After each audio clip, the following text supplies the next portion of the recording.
Welcome back. स्वागत है आप सभी का फिर से हमारे अपने चैनल गुरुकुल बिहार पे, जहाँ पे आपको कक्षा 10वीं की संपूर्ण सिलेबस का मतलब टोटल सिलेबस का टॉपिक बाई टॉपिक और चैप्टर बाई चैप्टर तैयारी कराया जाएगा। मैं प्रियांशु कुमार आप सभी को फिजिक्स का मतलब ऑल चैप्टर पढ़ाऊंगा और समझाऊंगा और उसका नोट्स सब दिया जाएगा यहाँ पे। आज हम पढ़ने वाले हैं फिजिक्स का पहला चैप्टर रिफ्लेक्शन ऑफ लाइट यानी प्रकाश का परिवर्तन। हमारा प्रकाश का परिवर्तन चैप्टर है, इसमें हम प्रकाश के बारे में ही मुख्य रूप से जानेंगे।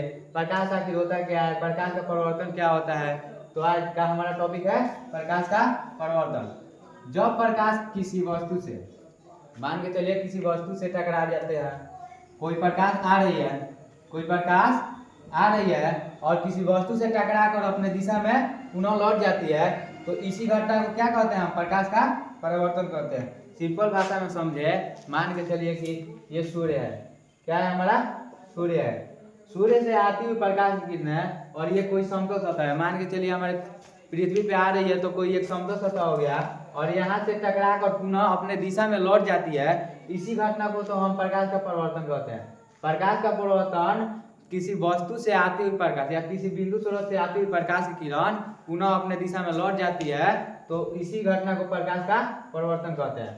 प्रकाश के परिवर्तन में मुख्य रूप से एक कोई बिंदु स्रोत होगा जहाँ से प्रकाश की किरण आ रही है, दूसरा आपतित किरण यानी जो प्रकाश आ रहा है वही आपतित किरण बोला जाता है। जो प्रकाश वापस जा रहा है उसको परावर्तित किरण बोला जाता है। और जिस सतह से वो मतलब टकरा के परिवर्तित हो रही है वो कोई समतल सतह हो सकता है और इन दोनों के बीच में लंब डाला जाता है। इन दोनों के बीच में जो लंब डाला जाता है उसको अभिलंब बोला जाता है।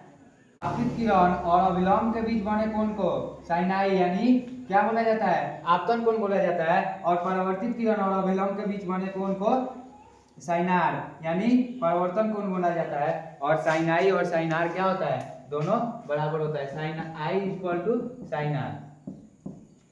तो आज के क्लास में हम इतना ही जाने हैं कि आखिर में क्या होता है, प्रकाश का परिवर्तन क्या होता है, और नेक्स्ट क्लास में और मतलब हम प्रकाश के बारे में अध्ययन करेंगे। धन्यवाद।